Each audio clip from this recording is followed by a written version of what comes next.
Broadcast is now starting. All attendees are in listen-only mode. Good morning, everyone. Thanks for joining. We are happy to present to you a webinar this morning, just a short webinar, sort of 30 minutes or so, to look at understanding diverse talent audiences. What we're going to do today is cover a little bit of some of the highlights, very briefly, of the Universum research into students and Gen Z's talent in the recent period that I'll share in a second. And we're going to look at, for the first year, that research that's available has been broken down into different ethnicity groups, and therefore allowing us to understand different groups of talent a little bit better. And we want to try and understand that a little bit more today with my panel, who I'll introduce in a little while. If you have any questions during the course of the session, please do pop them in the chat. Very happy to take questions during the last 5 minutes or so. We'll make some time to cover off a few of the questions. This session will be recorded, so and will be sent out to you afterwards. Over the next couple of days, you'll receive a recording of the webinar, but also some of the information in relation to some of the research, so you know where the research has come from.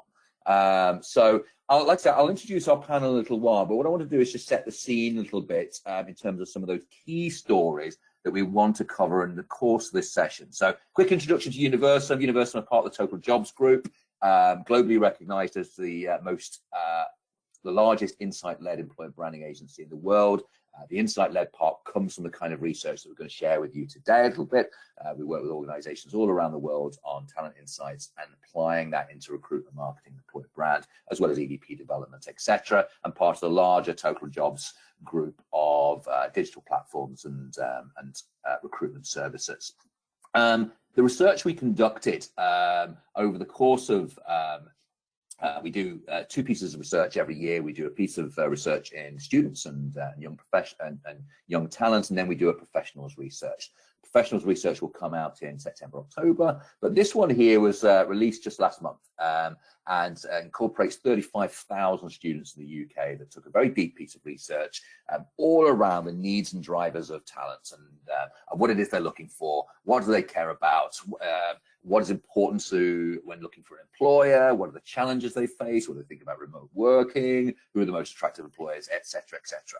And as I alluded to a short while ago, and hence the purpose behind this this webinar, we've been able to this year for the first time be able to break it down by more than just male and female like we normally do. We can now break it down into the ethnicity groups that you can see in front of us, and there you see across the 35,000 students what are the breakdown of the respondents, and you'll see there. So we have 63% of people were white, or identified themselves as white, 7% identified themselves as Black, African, Caribbean, or Black British, 22% Asian, Asian British, and 8% in mixed or multiple ethnic groups.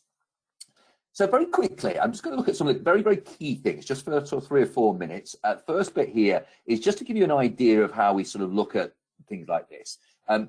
Very simplistically here, this is, what are talent looking for, and in our different groups and different groups of talent, based on our 40 drivers of employer attractiveness. What are the things they look for the most? And the reason for showing this one here is, as we break it down into the 4 groupings, there's a lot of similarities, and I think one of the things that we can be very very comfortable in ourselves, that actually a lot of the core things that talent across the student network look for is quite similar. Things around career, security, and career paths and earnings, alongside things such as innovation and friendly work environments and places where they feel comfortable to work. So some of those core things that people look for are quite similar. But of course, the whole point behind our work and understanding different talent audiences is also to recognize there are differences. There are things that different groups of talent lean on depending on on who they are, whether they're male, female, or whether they represent different ethnic groups as seen on the screen here. So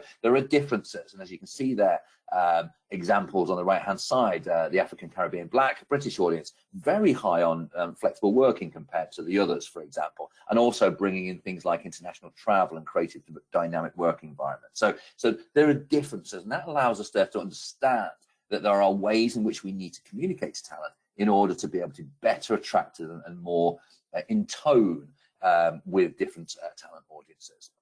And you can see there at the bottom what I've just brought up is in each of those 3 categories to the right of the entire student cohort, which are the ones that have the greatest level of difference to the average student.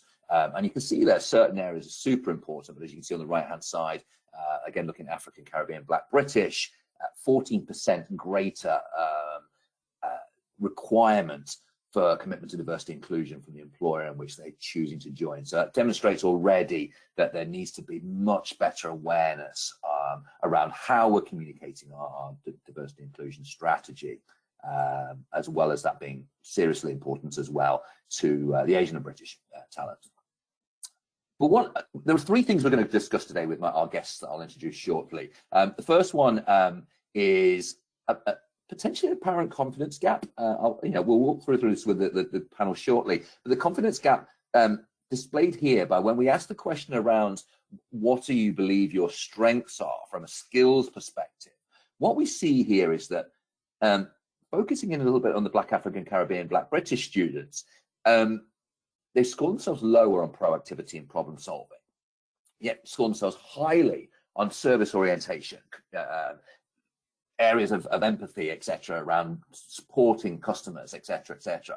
So we're going to look at that a little bit. I find that quite fascinating. But the question I'll ask to the panel shortly is that a confidence gap issue? Is this an inherent problem that needs to be addressed to allow, because there is a feeling of an inability to progress in an organization, to take the opportunities and run with them, or have the confidence to be able to stand and lead at the front? Is this a problem that needs to be addressed? We'll discuss that as we go through. The other subject I'm going to cover today is something that came out of our professional research last year that we conducted, a special piece of professional research that if anybody would like a copy of, I'm very welcome to share, very happy to share subsequently.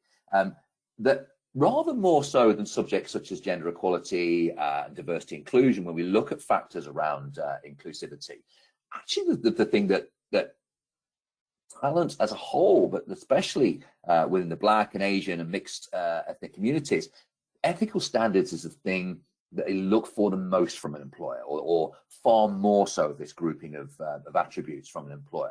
And so we'll look at what ethical standards means shortly as well, and the implication of ethical standards. With Black professionals last year, it was the #1 thing they looked for in an employer was ethical, before pay, before career progression, before security. Found that super, super fascinating. I think I want to unpack ethical standards as we go through this session. And the other thing we're going to discuss, because I know this will be something that's very, very important to those of you on the call, is understanding communication channels and understanding the content around communication channels. The most trusted sources by Black talent and Asian talent compared to the other segments of talent here were online job boards such as Totaljobs, student organization publications, and blogs. So comments and chat around the subject. Those were significantly more popular as a source of communication channel than the broader entire audience. And that's kind of super, super interesting by the Black and Asian talent. And equally, what we looked at then is what channels that they tend to lean on for employer-related content, and where do they use and see employer-branded content, employer-related content. YouTube, Facebook, not so much. Reddit, in fact, not so much either for Black and Asian talent, but absolutely very much so on places like Totaljobs, Target Jobs, and Bright Network. So it feels like there's an element around trusted communities, and I'll pose that question to the audience as we go through as well. So just some snippets there that are a part of where we set this conversation going today. I wanted you to see where some of this kind of research comes from and how it leads into the discussion with our guests. And here are our guests, Isa from Totaljobs and AXA. I'll let them introduce themselves shortly now as I come off sharing screen, and I'll ask Ken and Isa to come on screen and demute yourself, and we'll start walking through some of this discussion. So now are we seeing, hopefully, as I've just come off records, that we can see our team of people?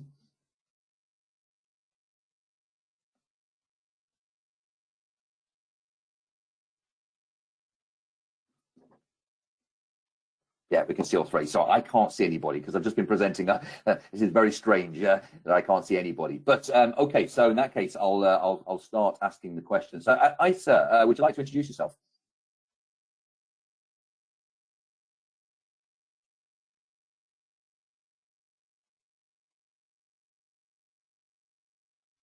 Or I can't hear Isa at the moment. Maybe Ken, could you introduce? I think you might be able to hear me now. Can you hear Oh, me there okay? you Yes, go. I can hear you now. That sounds better. Hi, Shouldn't Steve. expect you on. Hello, Isa. Why don't you introduce yourself? Okay. So I'm Isa Wurie. I'm an enterprise account director here at Totaljobs, working, you know, with Universum as one of our sort of sister companies. I'm also the co-chair of the Black Network at Totaljobs and Stepstone, and part of the All-In, active member of the All-In sort of network of networks, if you like. Excellent. Great to be here. Thank you, Isa. Thanks for joining us. And Ken, please do introduce yourself. Cool. Yeah, my name's Ken Kitoe. So I'm the Diversity and Inclusion Manager for AXA UK. I also business partner our Race, Ethnicity and Cultural Heritage Network. And I'll just throw in there that I'm a massive Liverpool fan, just because. Why not? Throwing that there as well. And I'm a Nottingham Forest fan, and I'm very happy to be in the Premier League as well. Good to be joining As you. we're doing football, we'll give a shout to Arsenal. Oh, if you must. If you must. Brilliant. Well, look, so to start with, the first discussion area that I posed there was around what I kind of interpret as a little bit of a potential discussion around, is there a confidence gap? You know, one of the things we saw there is that Black students, and actually to a degree Asian students, but particularly Black students, scored themselves quite low on proactivity and problem solving as one of their key skills they felt they were strong at, but much higher on, and then everybody else, on service orientation and that service element of roles. How do you imply, I mean, how would you read that, Isa? What is your interpretation of that? Do you see that as an inherent confidence challenge, or actually is that something to embrace? I think my answer would probably be both, to be honest with you. I think if you're looking at confidence, you know, it's you know, it's well known that there are you know, biases and there are elements of discrimination in different areas of social society, which does include education. And we do see the impact that that has on the confidence that Black and Asian, particularly South Asian students may have as they enter the world of work. You know, if they've been, so Totaljobs, for example, very recently conducted a brilliant piece of research into the opportunities for Black and South Asian women.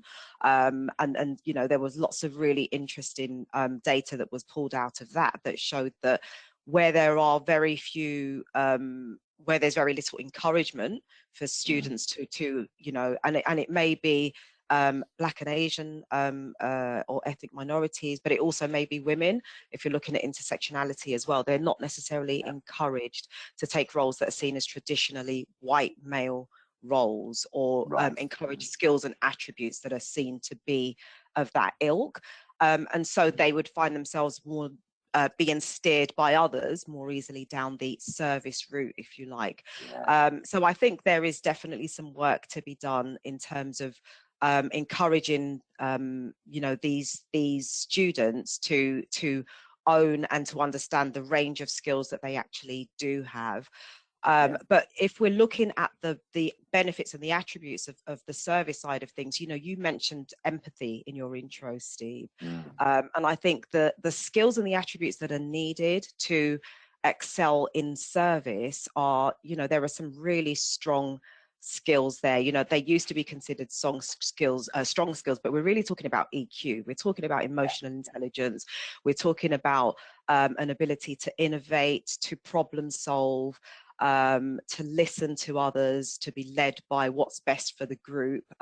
These are actually really strong potential leadership skills, I think. So, and their skills to be drawn out. So, yeah, I would say both. I don't know if that kind of no, I think that's I kind of agree with you there, because I think there's something to understand about talent. I think this is where we come to talk about understanding different groups of talent better, is by understanding where they feel they are most comfortable and strong effectively in all of those groupings. So I think it's something to learn, isn't it, about but I think there is that I think you addressed an institutional problem, etc. I mean, I guess coming to you on Ken on this, I mean, what can organizations do to better communicate inclusivity? I'm not talking about the way into a company, but I'm thinking around career potential and the career opportunities, because I see a challenge that companies have got to do this, communicate this better. But clearly also this tells, I mean, just additionally, I'm just thinking this also is a challenge in the way in which students are communicated to, probably by universities and career counselling as well.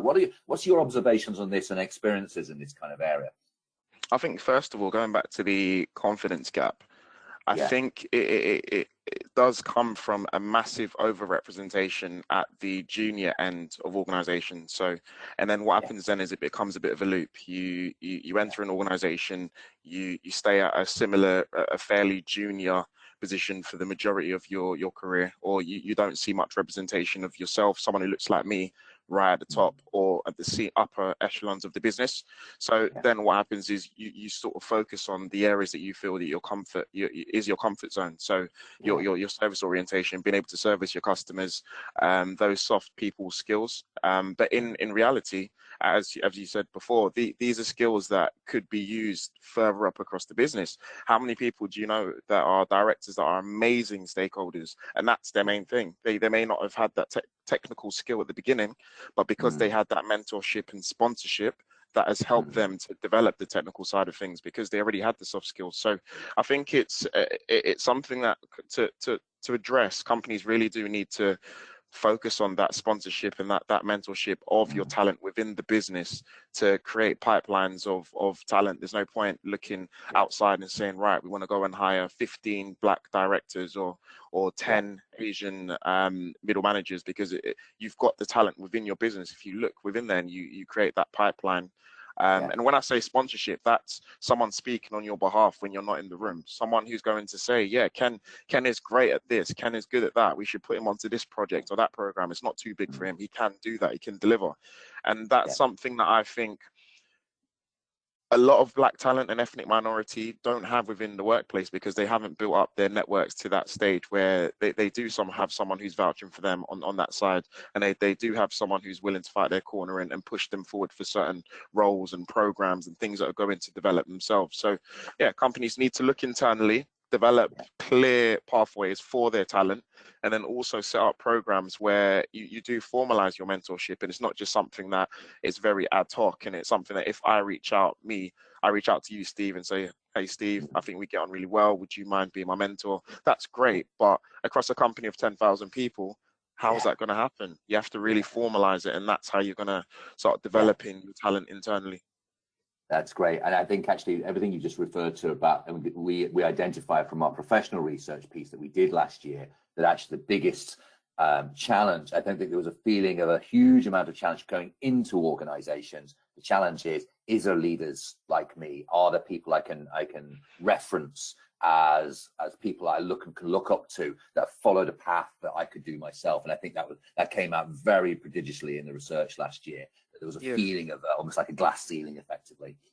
I think representation is just so important. I remember being in school, and Tim Campbell, so he won The Apprentice years ago, came in to speak in my school. So I'm from a pretty ropey part of East London, and everywhere I looked at, the people that looked like me were doing things that I didn't want to be involved in. But then Tim came in with his expensive suit, expensive shoes, spoke well, and he looked like someone that I wanted to emulate in some way. You see, he spoke like me, so he didn't have to change his accent. He literally sounded like me, and I thought, you know what? That's what I want to aspire to. I'm not an entrepreneur, and that's not what I want to do. But that package and how he portrayed himself is something that stuck with me to this point. So 15 years later, I'm still referencing it, and it's still something that has inspired me. And if you don't see it, how do you achieve it?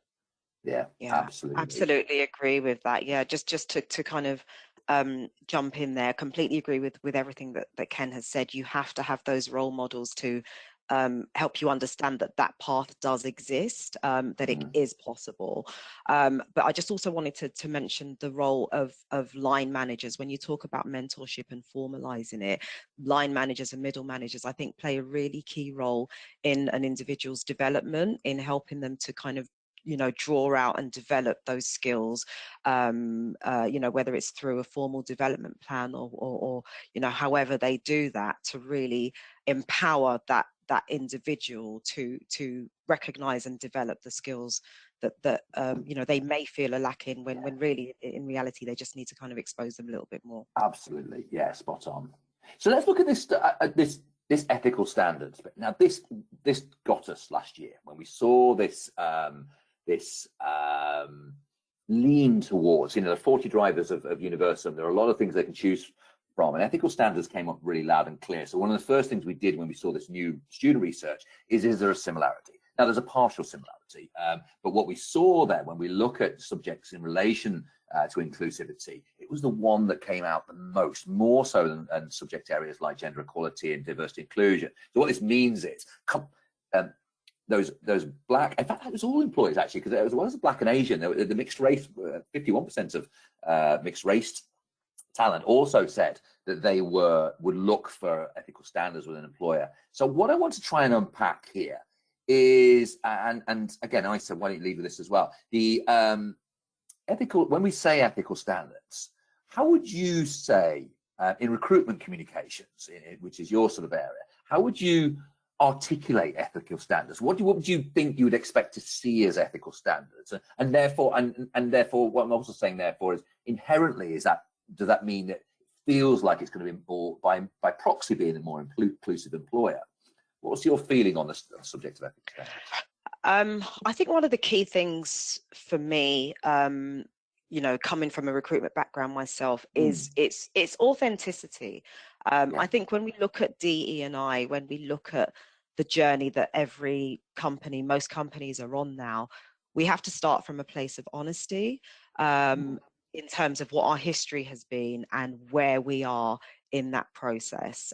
So I think being authentic about your intentions, your plans, your goals, rather than ticking a box or you know, saying the right things at the right time without following that up with sort of meaningful actions. I think that's really key for a candidate. So for me, and I know that there is you know, I know that you know, underrepresented candidates will tend to do a lot more research, for example, when they're going for a new role.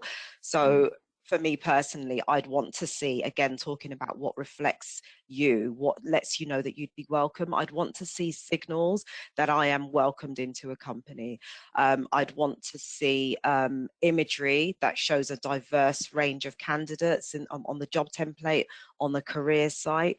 I want to see, you know, in Totaljobs, for example, we have a fantastic product equality boost that, you know, that is really a welcome to ethnically diverse candidates. That's effectively a badge that says we want diversity here at this company. And it's okay to be honest about the fact that you don't necessarily have a diverse workforce at the moment, as long as that's a goal that you're working towards.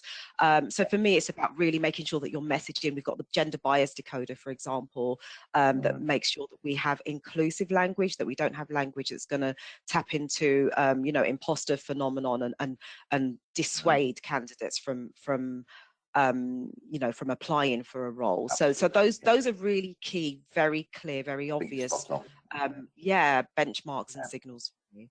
Very good. Yeah, absolutely. And Ken, in your eyes, I mean, thinking of the ethical standards and almost thinking of it beyond the single subject of DE&I, but beyond into an organization, how do you work with, I mean, you know, if I take the world you live in AXA, etc., how do you see this link between overall ethics of an organization and inclusivity? How do the two marry together in AXA? I think it goes back to that authenticity. So they marry up, because if your inclusion initiatives are not ethical, then it can't exist. So you can't have one without the other. And you need, people are sick and tired of tick box exercises. They do not want an organization that puts out a statement whenever something happens externally, but then they don't do anything internally. And that goes back to that authenticity. If it's not coming from a real place, then people are going to pick up on that. And that's something that new talent, for example, when I was looking at my position at AXA, I went onto the website, done all my research, looked at what people looked like, and so on and so forth. And something that stood out to me was the ethnicity action plan that they published online. And I feel if you don't measure something, it's never going to happen. If you don't set these targets and you don't hold yourself accountable and you don't put it out into the public realm, then it's just something that ends up being lip service and is a tick box exercise. So seeing things like that were tangible. Oh, so AXA has an ethnicity action plan, and that's something that they've put together and something that it's a 5-step process. So recognizing that we are not perfect on our journey. No company is, no one is within society, but recognizing that this is what we need to do to get to a position that will be even better next year, and an even better position after that, 2 years and 3 years and 4 years after that. So it's just really that being honest in your approach, and really following through, because there's nothing worse than saying something and doing something completely different. So that's how I say the two marry up, because that's how you create a culture where you don't have to speak about inclusion, because it's just a part of your culture. It's just what we do here at AXA, and that is the utopia. So I'm not saying that we're there yet, but that's what we want to, that's what we aspire to, and I think that's what most companies should aspire to. Absolutely. And I think to echo something from what you've just sort of said there, and certainly one of our approaches with customers when creating something like an EDP or employer branding framework, is D&I itself doesn't have to be a big flag to say, hey, look, points at the D&I thing. It should be inherent across the organization. And I think the way I see ethical standards as an organization is that everything that's achieved in the organization is done with great respect for people, with a great collaborative environment, with a great togetherness environment, with a great treatment of the world and customers and people around, and then almost those great morals that exist within an organization imply a greater respect for the people and the diverse range of people across the organization. And I feel one of the things that we see in the employer branding world is that people can sometimes put a big flag against a subject like D&I or sustainability, but actually every corner of the organization incorporates D&I, whether it's innovation, whether it's progression, whether it's ambition, or whatever else it might be. So, or whether it's just friendship and great fun inside the organization. If it's demonstrated as very inclusive, then it naturally demonstrates that inclusivity, rather than it being kind of like a big sort of flag in the sand. So I'm going to jump onto this last subject very quickly. For those of you, I'm conscious that we've sort of just we started a little bit late, and obviously we had a delay in the middle, so we're just going to run over a few minutes here. Just as I really want to cut through this last subject, these last kind of 5 minutes or so with Isa and Ken, and that's around the communications channels part, but rather more where the trusted content kind of comes from. So we saw in that the 2 slides I shared, the one was around the fact that for Black and Asian talent especially, there was a lean towards online job boards, student groups, and blogs and communications as being trusted sources of career advice and content. And then we saw that there were examples of that: Totaljobs, Target Jobs, Bright Network, etc. Now, Isa, do you believe from a career choice perspective, when people are making decisions, I think you said it earlier, I know this kind of came from some research that Totaljobs as well, that definitely Black talent especially really researches organizations more so than the broader talent network. And would you say it's true that it is sort of networks and third-party environments that are the trusted sources of learning about an organization, rather more than the corporate audiences? What's your thoughts on that? I think it's a combination of the two, and it does depend. So we know, for example, with Totaljobs, and that it is a trusted source. I think one of the key elements about Totaljobs is the fact that it is a generalist job board. It's for all comers. It should be a level playing field, and I think that's what's really important. And we do a lot of work behind the scenes to make sure that that is the case, and to try and embed DE&I in the way our jobs are presented. So that's really, I think, quite key in terms of building that trust in candidates. It's really to make sure that you are going to a source that is not, is not sort of creating algorithms that are going to you know, filter you out of the results, Yeah. to be frank. So that's really important. But I think when you look at people's social networks, you know, so much comes via referral, because you trust the opinions of people that are like you, or even if they're not like you, people that you have have built a relationship of trust with, you trust their opinions. So, you know, one of the things that isn't on here, for example, is WhatsApp. I see lots of referral stuff that comes through on WhatsApp. That's actually a sort of trusted platform for your network of friends and family. And when things come via WhatsApp, which is where people do spend a lot of time, then that's quite, you know, that's quite an interesting platform. And I think that's maybe a bit of an undiscovered platform when it comes to reaching out to Black and Asian or underrepresented talent. But yeah, I mean, the short answer there is I do think that both absolutely have their place. Yeah, absolutely. Anything you want to add to that, Ken, in relation to where around trusted networks and that sort of thing? Is there a propensity to want to gain more advice from people of a similar background and a similar identity? Yeah, definitely. I think people, well, underrepresented talent go towards tried and tested methods. So LinkedIn, Totaljobs, your job boards, they are tried and tested, and that's as far as their sort of, let's say, their professional network may go. Whereas your other overrepresented talent, so your, let's say, white males, they may have a larger professional network that they can lean on. So for example, they may have gone to one of the better unis, so they may have gone to Durham, and someone from their class is working at Zurich now, and all of a sudden they can get a referral from that way in. And we've seen from so many studies that the top unis within the country are very much underrepresented when you go to Black and ethnic minority talent. So if they're not having the access to these professional networks, which I think are probably key to getting these top roles, then there's always going to be a bit of a gap between the two. So in short, both are important. You need to go for these tried and tested methods. You'll find so many great jobs on Totaljobs or LinkedIn and so on and so forth. But a professional network will really help you find your way. What type of role do you really want to go down? What career, and what skills do you need to go and do these types of careers? Being able to speak to someone about that who you trust and is a part of your network is going to go a long way, to as opposed to reading adverts and going from there.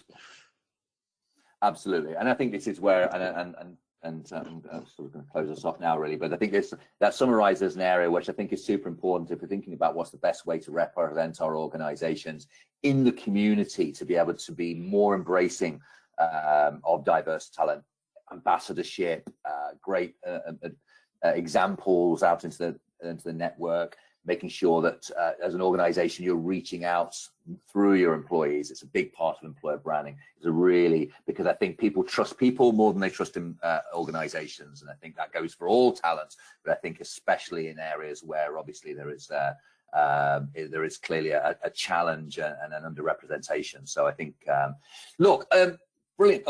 Thanks, everyone. Thanks, both of you, everyone. I said, okay, thanks, both of you. Really, really useful. Like I said, I've let this go on a little bit longer. Apologies for those of you who have maybe had a hard stop at STEM, but because we had this recorded, but I didn't really want to kind of let that conversation drift off too fast, because I think it was really great contributions from both of you, Isa and Ken. Thank you for your time, both of you. Thank you. And appreciate you getting involved. And then, as I say, this is recorded, so we'll send it out afterwards. And obviously, if there are any questions, we don't really have time for questions. Apologies for that.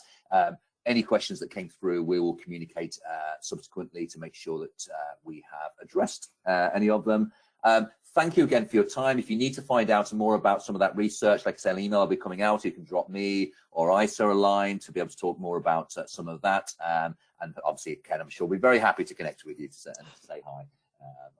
But thanks very much, and hope you all have a great day, and look forward to seeing you again soon. Thank you. Bye. Thank you.